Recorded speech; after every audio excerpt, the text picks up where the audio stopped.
भारत के सबसे रोमांचक गेमिंग प्लेटफॉर्म विंजो पर हैं 70 से भी ज्यादा गेम्स। तो खेलो अपने मनपसंद गेम्स और रोज जीतो करोड़ों के इनाम। Download now from winzogames.com। Game में वित्तीय जोखिम शामिल है और इसकी आदत लग सकती है। जिम्मेदारी और अपनी जोखिम पर खेलें।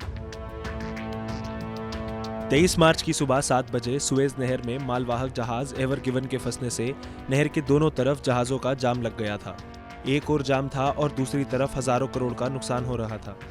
6 दिन की कड़ी मशक्कत के बाद 29 मार्च को सुएज नहर में फंसे एवर गिवन को निकाल लिया गया। एवर गिवन के हटते ही करीब 300 से ज़्यादा जहाज लंबे समय से जाम में फंसने के बाद एक बार फिर रफ्तार पकड़ने लगे। जहाज़ के हटने से जाम तो ख़त्म हो गया, लेकिन सबसे बड़ा सवाल ये है कि जाम के कारण जो करोड़ों का नुकसान हुआ उसका क्या। अब आप सोच रहे होंगे कि अचानक नुकसान की ये बात क्यों। दरअसल सुएज नहर प्रशासन के CEO ओसामा राबी ने अपने बयान में ये कहा कि लंबे समय तक सुएज नहर में जाम लगने की वजह से इजिप्ट को करीब $1 बिलियन का नुकसान हुआ है। हालांकि ये नुकसान एक सप्ताह तक जहाज़ की आवाजाही पर ना मिलने वाले टैक्स, जहाज़ फंसने के दौरान खुदाई और मजदूरी के खर्च में शामिल है। सुएज नहर प्रशासन ने यह भी कहा कि इजिप्ट को जितना नुकसान हुआ है वो उसे मिलना चाहिए, क्योंकि वो उसका हक है। हालांकि प्रशासन ने यह साफ नहीं किया कि इतनी मोटी रकम की मुआवजा किससे लिया जाएगा।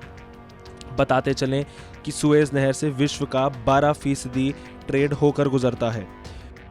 बता दें कि सुएज नहर में रोजाना तकरीबन 50 जहाज गुजरते हैं और नहर से गुजरने के लिए वो नहर प्रशासन को फीस देते हैं। मिस्र को इस नहर से काफ़ी आर्थिक मदद मिलती है।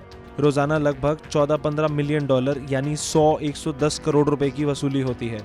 साल 2020 में मिस्र को नहर के जरिए $20 बिलियन यानी 1,46,000 करोड़ की आय मिली। इस नहर की अहमियत की अंदाज़ा इसी से लगाया जा सकता है कि पिछली बार इस जल मार्ग को साल 1966 में 6 दिन चले युद्ध के बाद 8 सालों तक बंद कर दिया गया था। उसके बाद से ये जल मार्ग लगातार एक्टिव है। एवर गिवन जहाज़ चीन से माल लादने के बाद नीदरलैंड के पोर्ट रॉटरडैम जा रहा था। धूल भरी तेज हवाओं के कारण बीच नहर में एवर गिवन फंस गया।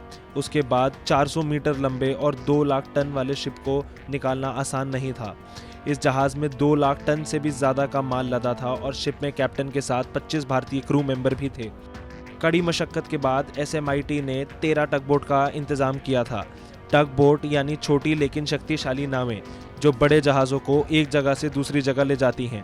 इसके अलावा इस टीम ने ड्रेजर्स का भी इस्तेमाल किया था।